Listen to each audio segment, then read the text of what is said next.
Bienvenue dans votre journal à la une de ce soir. Les gouvernements Sama 2 est enfin là. Publié la nuit dernière, l'équipe remaniée compte au total 56 membres avec les entrées de Jean-Pierre Bemba à la Défense nationale et de Vital Kamerhe à l'économie. Et pour en parler, nous allons recevoir sur ce plateau Georges Mapoko, journaliste et analyste politique.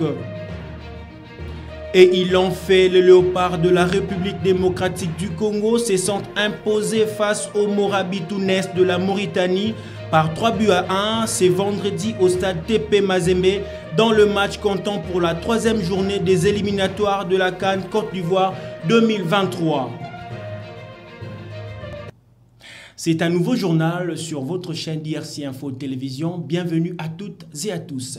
Je l'ai dit dans le sommaire de cette édition, le gouvernement Sama 2 est enfin là. Publié la nuit dernière, l'équipe remaniée compte au total 56 membres avec les entrées de Jean-Pierre Bemba à la Défense nationale et de Vital Kamerhe à l'économie. Détail, Georges Mapoko. Il était attendu, le gouvernement Sama Lukonde 2 est enfin connu. Au total, 58 personnalités qui devront désormais, sous les commandes du Premier ministre Jean-Michel Sama Lukonde Kyenge, exécuter la politique du chef de l'État pour redonner le sourire au peuple congolais. Avec 5 vice-premiers ministres, dont Vital Kamerhe Lwakanyingini à l'économie nationale, ou encore Jean-Pierre Bemba Gombo à la défense nationale, 11 ministres d'État, dont F. Bazaïba à l'environnement et développement durable, 30 ministres et 12 vice-ministres, le remaniement du gouvernement congolais voit 16 femmes figurer à son sein. Une preuve de la volonté du chef de l'État à valoriser la femme, surtout en ce mois de mars leur dédié. 12 ministres font leur entrée à l'instar de Peter Kazadi à la vice-primature de l'Intérieur, Dr Roger Kamba à la santé publique, Kabulo Mwana Kabulo au sport et loisirs, ou encore Wivine Moleka comme vice-ministre aux hydrocarbures. Pendant ce temps, 6 ministres quittent leur fauteuil, à savoir Daniel Asselo Kito de l'Intérieur, Serge Nkonde des sports et loisirs, Jean-Jacques Mbungani de la santé publique, Modéron Timba du tourisme, Gisèle Ndaya du genre, ou Amato Baïba Siré, vice-ministre de la Justice. À 9 mois de la tenue des élections générales au pays, cette équipe a la lourde responsabilité de tout mettre en œuvre pour parvenir à cette fin. Félicitations et bon travail à chacun et à chacune. Restons toujours dans ce registre de la publication du gouvernement Sama 2. Les réactions fusent de partout et cela dans tous les sens. Les politiques et la société civile, certains saluent le choix opéré par Félix Antoine Tshisekedi Tshilombo pendant que d'autres fustigent. Ces derniers sont au micro de Nancy Chimuneka. Aujourd'hui, on nous présente un gouvernement rempli d'antivaleurs parce que vous allez remarquer que plusieurs membres de ce gouvernement ont des passés très lourds. Pour savoir la gestion d'un pouvoir, il faut l'évaluer par rapport au panier de la ménagère. Nous pouvons tout dire, n'est-ce pas, ici, mais seulement c'est le peuple qui sait jauger la capacité de gestion d'un pouvoir.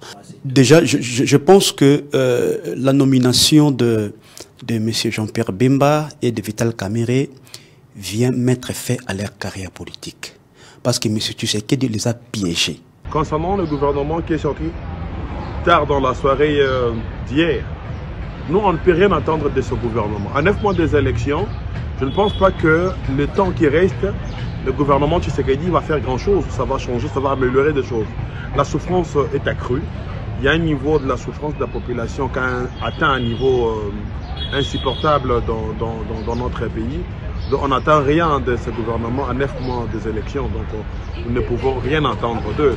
Et concernant ceux qui sont arrivés, notamment Bemba et Kamerhe, bon, on le sait, ben, écoute, il n'y a pas le respect dans le rapport mapping. Dans le rapport mapping, les gens n'ont pas respecté. On ne sait pas qu'est-ce que Tshisekedi veut exactement parce que Bemba c'est un ancien rebelle, il est énormément cité dans le rapport mapping et aussi Mbusa Nyamwisi qui est énormément cité dans ces rapports mapping, mais on le remet dans ce gouvernement, c'est désolant pour nous. Donc comme je disais, on ne peut rien attendre de ce gouvernement. Bon, on a vu l'entrée des Kamerhe. Bon, écoute, ça c'est purement politique à la veille des élections. Tshisekedi il est en train plus de penser à sa survie politique qu'à la population congolaise. Donc nous, étant que mouvement, nous étant que jeunes conscients, avec cette souffrance, on ne peut rien attendre de ces gens et on appelle la population à rester vigilant et très vigilant et que les élections doivent avoir lieu dans les délais. Donc c'est tout ce que nous on demande. Si on n'a pas les élections dans les délais et que le respect des acquis de l'alternance ne sont pas respectés, et nous on va se mobiliser comme un seul homme pour préserver la démocratie et les acquis de l'alternance. Merci. Et comment les Congolais ont-ils accueilli la publication du gouvernement Sama 2? Dans les rues de Kinshasa, les Kinois ont donné leurs impressions au micro des Fleck Fumunani et Dieudonné Musica. Suivez. Puisque Jean-Pierre Bemba, c'est un homme dur, fort. Je suis content. Jean-Pierre Bemba à la défense, Vital Kamerhe à l'économie, c'est un bon choix de Fati. Kabulo au sport, il est à sa place, vu son expérience. À lui d'éprouver. À la qui sa expérience naie dans le domaine du sport, puisque on est allé et ça part naie. Quand on ministre bâti bango sikana moni, batuloko ba Jean-Pierre Bemba kocha bango na ba défense wana parce que aibi force naie. Pour moi, Jean-Pierre Bemba à la défense, il mérite d'être là vu son passé. Vital Kamerhe est dans son domaine de prédilection. Il fera mieux.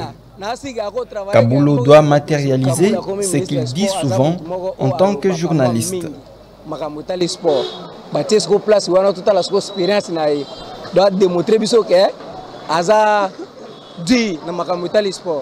là, on peut se pélisser à Jean-Pierre Bemba.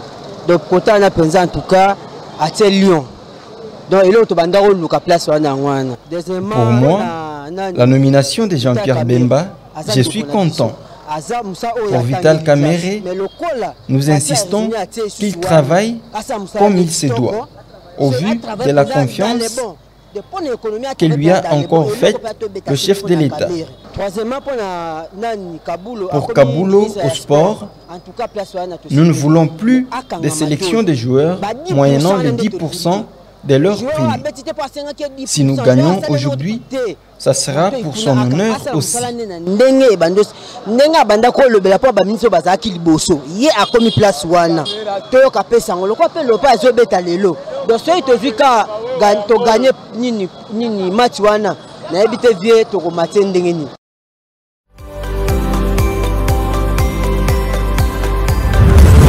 L'invité du journal. Je l'avais annoncé dans le sommaire, j'ai reçois pour vous Georges Mapoko, qui est l'invité du journal de ce soir. Georges Mapoko, bonsoir et bienvenue. Bonsoir, chers confrères, et merci beaucoup pour l'invitation. Je rappelle que vous êtes journaliste, aussi analyste politique de DRC Info Télévision.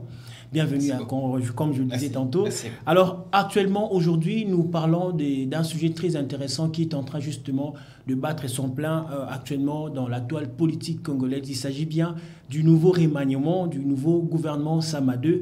On en parle encore. Alors, quelles sont vos impressions concernant ces gouvernements appelés Sama 2? D'abord, il faut dire merci au chef de l'État qui a publié ce gouvernement après un long moment d'attente. Et déjà dans la soirée, les gens étaient restés branchés sur les antennes de la télévision nationale attendant la suite du communiqué qui défilait à longueur de cette soirée-là, annonçant une communication de la présidence. Et finalement, c'est vers 1h que l'annonce a été rendue officielle à la télévision nationale.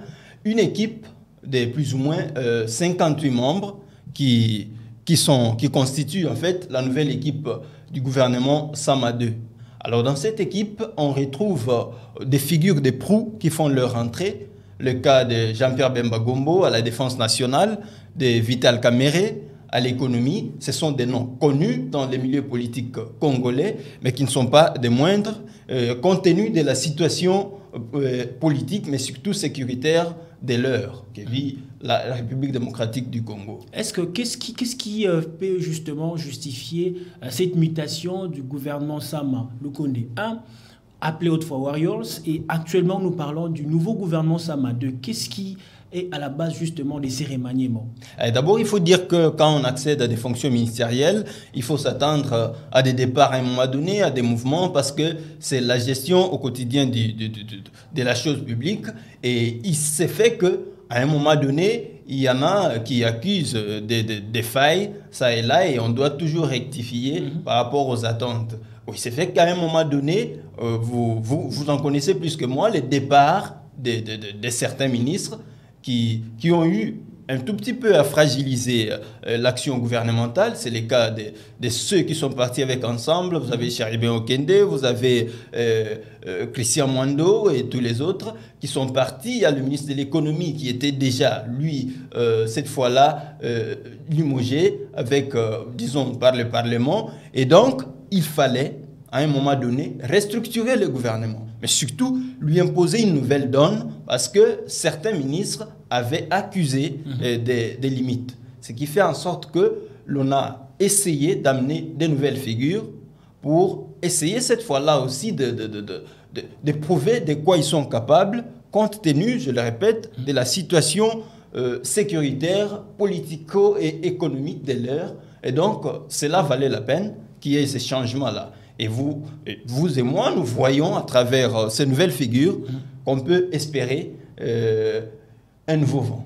On peut espérer un nouveau vent, l'aspect l'aspect plutôt sécuritaire et aussi économique qui entre en jeu avec l'arrivée de Jean-Pierre Bemba à la tête de la Défense nationale ainsi que Vital Kamerhe à l'économie. Alors, qu'est-ce que vous pouvez faire comme analyse concernant ces deux visages qui refait encore surface sur la scène politique congolaise? D'abord, Jean-Pierre Bemba, on connaît mieux l'homme, ancien chef de guerre.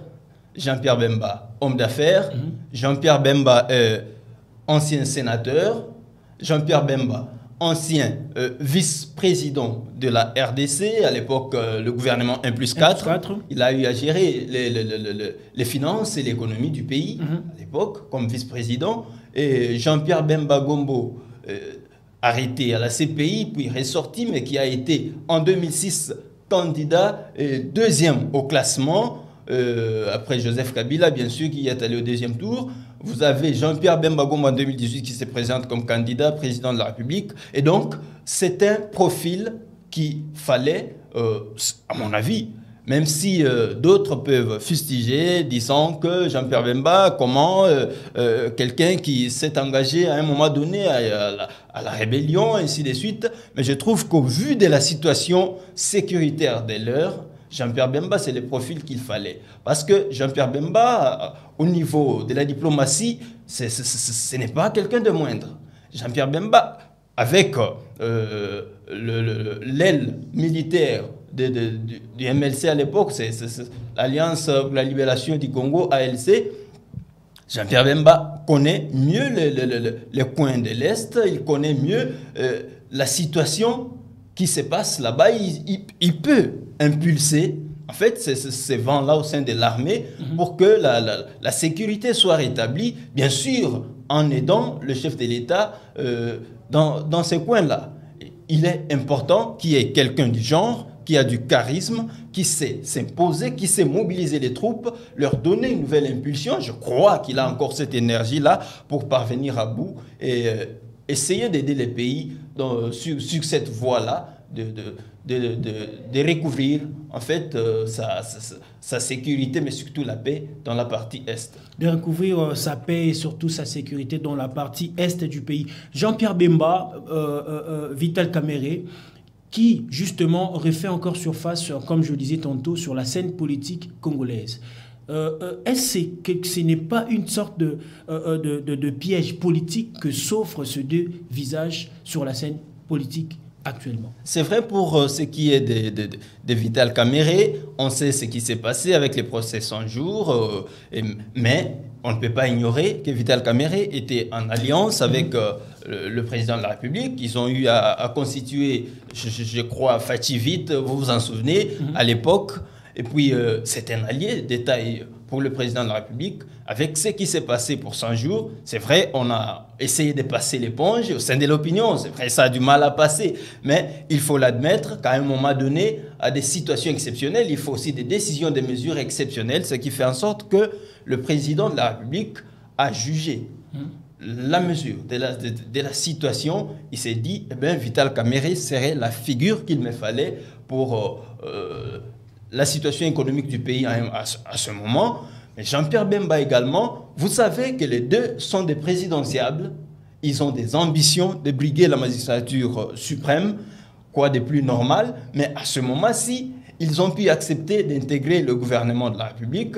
Est-ce qu'ils ont abdiqué pour dire on laisse la magistrature désormais au président Félix et puis nous, on l'aide dans le gouvernement et on s'occupe. Question qui reste pendante. Espérons que ça ne sera pas le cas, comme tout le Congolais souhaite bien le voir. Je rappelle que j'avais reçu pour vous Georges Mapoko, journaliste sur DRC Info Télévision, mais aussi analyste politique. Georges Mapoko, merci. Merci beaucoup, chers confrères. Poursuivons ce journal, chers téléspectateurs. Désormais, le vice-premier ministre, ministre de la Défense nationale, Jean-Pierre Bemba Gombo, est-il l'homme de la situation en cette période où la République démocratique du Congo fait face à l'agression rwandaise sous couvert du M23 et autres rébellions et milices en Ituri et au Kwango?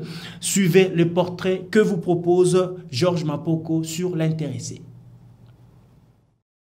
C'est un homme qui s'y connaît, qui prend désormais les commandes de la défense nationale. Jean-Pierre Bemba Gombo, puisque c'est de lui qu'il s'agit, est nommé vice-premier ministre, ministre de la défense nationale au gouvernement Sama Lukonde II. Ancien vice-président de la République démocratique du Congo, en charge des questions économiques et financières de 2003 à 2006, sénateur à la première législature de 2007, ancien chef de guerre, celui qu'on appelle affectueusement Igwe, est considéré comme cet oiseau rare qui manquait pour booster la détermination du chef de l'État Félix-Antoine Tshisekedi Tshilombo pour le retour de la paix dans toutes les régions du pays en proie à l'insécurité, particulièrement la partie Est. Au vu de son profil et de son ancrage, le président du parti politique Mouvement de Libération du Congo, MLC, reste un allié de taille pour le président Félix Tshisekedi depuis son adhésion à l'Union sacrée de la nation et peut-être l'homme de la situation face à la guerre de l'Est. Disons-le, Jean-Pierre Bemba est toujours tenté de briguer la magistrature suprême en RDC si l'on se rappelle des élections de 2006 où il est arrivé deuxième et en 2018 où sa candidature a été rejetée par la Commission électorale nationale indépendante pour avoir été condamné à la CPI. Le chairman a-t-il abdiqué cette ambition en intégrant le gouvernement en cette année électorale? Quoi qu'il en soit, nous lui souhaitons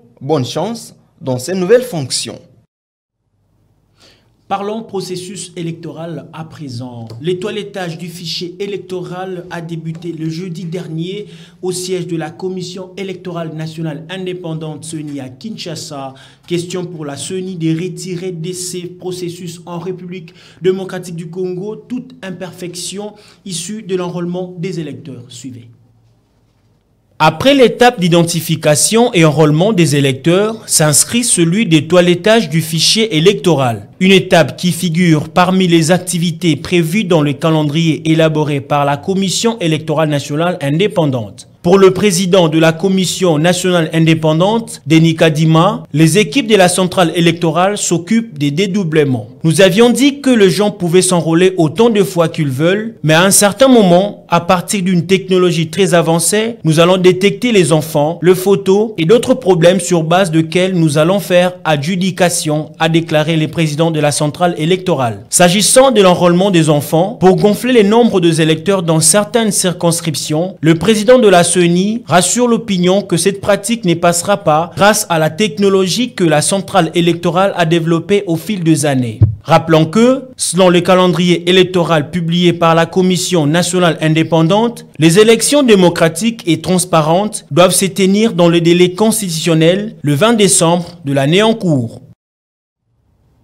L'action de volontaristes pour la relève patriotique, AVRP en sigle, parti politique cher à Moïno Nzangi, demande à la CENI de reconduire les statistiques des enrôlés de 2018 de provinces sous état de siège en vue de l'adoption de la loi sur la répartition de sièges. Georges Mapoko nous en dit plus. Ayant constaté avec amertume les difficultés éprouvées par les citoyens des provinces du Nord Kivu et de l'Ituri, en proie aux activités criminelles des groupes armés pour se faire enrôler par la CENI, le parti politique Action des volontaristes pour la relève patriotique AVRP demande à la centrale électorale de reconduire les statistiques des citoyens enrôlés en 2018 afin de faciliter l'adoption de la loi portant répartition des sièges par le Parlement, une loi considérée comme prioritaire pour la poursuite normale du processus électoral. Cette expression de l'AVRP relève de son communiqué de presse signé le 23 mars 2023 par son secrétaire général Kasereka Vaikea Jules. Le parti cher à Moïndo Nzangi Butondo encourage tout de même la Commission électorale nationale indépendante à poursuivre les opérations d'identification et d'enrôlement des électeurs dans ces deux provinces au gré de l'amélioration progressive des contextes sécuritaires. Jean Bosco Kayombo a été acquitté par la Cour d'appel de Kinshasa-Gombe, l'ancien directeur général de la Société nationale d'électricité, qui était poursuivi pour détournement de fonds, se voit disculpé et peut donc quitter la prison. Encore une fois de plus, Georges Mapoko. Incarcéré à la prison centrale de Makala depuis le 27 octobre 2022, Jean Bosco Kayombo peut désormais recouvrir sa liberté de tout mouvement. L'ancien directeur général de la Société nationale d'électricité SNEL a été acquitté le jeudi 23 mars dernier par la Cour d'appel de Kinshasa-Gombe. Détenu pour détournement présumé des fonds publics, corruption et conflit d'intérêts, l'ex numéro 1 de la SNEL, son directeur de finances, sa chargée de suivi des compteurs, devait encourir jusqu'à 6 ans de prison selon les réquisitoires du ministère public avant d'aller en appel pour être acquitté. À titre de rappel, la justice congolaise reprochait à Jean Bosco Kayombo et ses co-accusés d'avoir orchestré au sein de cette entreprise de l'État la perception mensuelle et annuelle indue de plusieurs millions de dollars en encourant à des fournisseurs inconnus, des sociétés domiciliées au Congo-Brazzaville, des prestataires des services qui n'en sont que de prête-noms et autres. Pour l'instant, le droit a été dit. Des ex-Kuluna formés à Kanyama KCC construisent plusieurs bâtiments scolaires au Kasaï oriental sous l'égide du service national, une façon d'accompagner et d'étendre la gratuité de l'enseignement de base prônée par le chef de l'État Félix-Antoine Tshisekedi Tshilombo. Images et commentaires. Assis sur de bambous, faisant d'office de banc, des genoux servant de pupitres, des yeux rivés devant un tableau de fortune, des pailles utilisées comme tôle au-dessus de leur tête, c'est le spectacle qu'offrent les élèves de l'école Mupompa dans le Kasaï oriental. Mais bientôt, les calvaires de ces enfants, qui ne demandent rien d'autre que d'étudier dans de bonnes conditions, va prendre fin. Dès la rentrée scolaire 2023-2024, ils pourront occuper ces bâtiments, comprenant 18 salles de classe, construits en matériaux durables et déjà pourvus en bancs. Un apport très considérable du service national à la gratuité de l'enseignement primaire cher au président de la République. L'école de Mupompa porte le nom du docteur Tshisekedi. Hormis un terrain de jeu, elle sera dotée d'un écran géant, lequel va fonctionner avec le panneau solaire. L'écran déjà en place va proposer un programme aussi bien pour les élèves que pour la population de ce coin, histoire de connecter ces villages au monde. L'école de Mupompa ne sera pas la seule à accueillir les élèves l'année prochaine. Deux autres sont en train d'être construites dans les territoires des Niabi, dont une à Katende qui portera le nom de Kalonji Mulopwe et une autre à Boya. La ville de Mujimai, précisément la commune de Bipemba, est également bénéficiaire de ce projet du service national. Le territoire de Tshilenge, à 30 km du chef-lieu de Kasaï oriental, n'a pas été oublié. À plus ou moins 5 mois d'une nouvelle année scolaire, Les commandants du service rattaché à la présidence rassurent les villes où sera érigée une école digne de ce nom, les dit le général-major Jean-Pierre Kassongo Kabouik. Tous ces travaux sont les réalisations de bâtisseurs, comme quoi le programme de réinsertion des ex-délinquants appelé Koulouna jadis, mis en place par le leadership du service national, c'est conformément aux orientations du président de la République, est en train de faire ses preuves. Ils l'ont fait, comme je l'avais annoncé dans le sommaire de cette édition. Le Léopard de la République démocratique du Congo se sont imposés face aux Moriboutanes de la Mauritanie par 3-1. C'est vendredi au stade TP Mazembe dans le match comptant pour la 3e journée des éliminatoires de la CAN Côte d'Ivoire 2023. Plus de détails, Eflek Fumunani.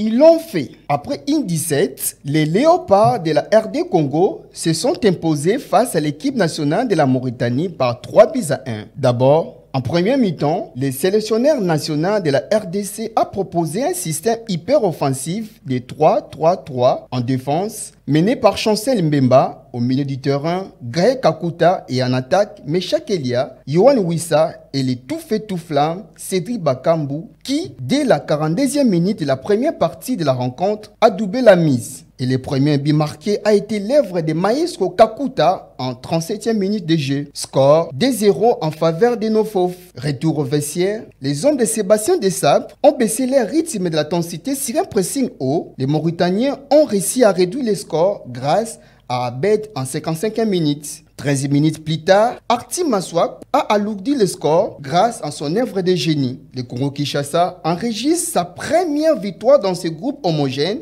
et joueront son match retour face à la même équipe ce 28 mars 2023 à Nouakchott. Match comptant pour la 4e journée des éliminatoires CAN Côte d'Ivoire 2023. Avancement de la 3e journée de la dite éliminatoire, le peuple congolais avait réagi aux enjeux de cette confrontation entre la RDC et la Mauritanie. Ici, de signaler que l'équipe nationale de la RDC est montée à la 3e position avec 3 points devant le Soudan en différence de goal average et derrière les Gabon 7 points premiers et les seconds, la Mauritanie 4e.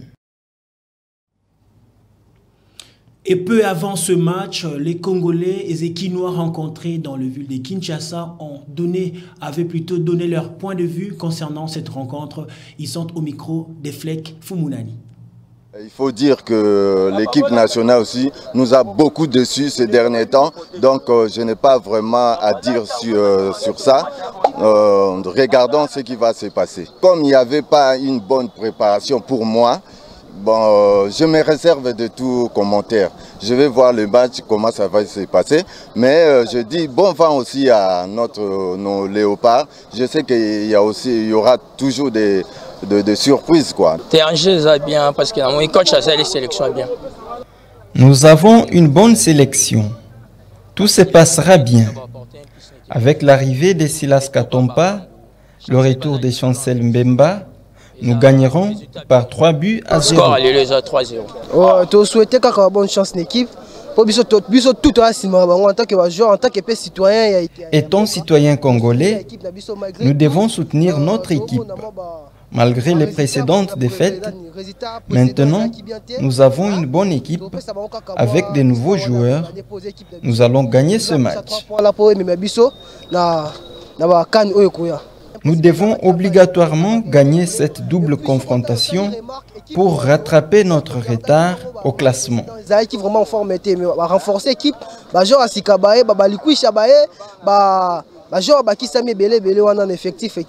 comme ça, total match est à 14h, total mais bravo, total l'équipe est kende. Nassir to gagner peut to se qualifier. Pour ba joueur bien bali. Score exact exact ou pronostic exact parce que l'équipe on a to essayer en côté. Équipe Ozobeta chance dans les allélo donc vont voir to kende. Mais victoire na tcha la kana biso. Na mon match victoire za ngam na biso pour total déjà. Mon pronostic, Bakambu, Wissa et Chancel Mbemba seront nos buteurs d'aujourd'hui. Après retour, pour nous gagner, nous avons 6 points pour nous concentrer sur le point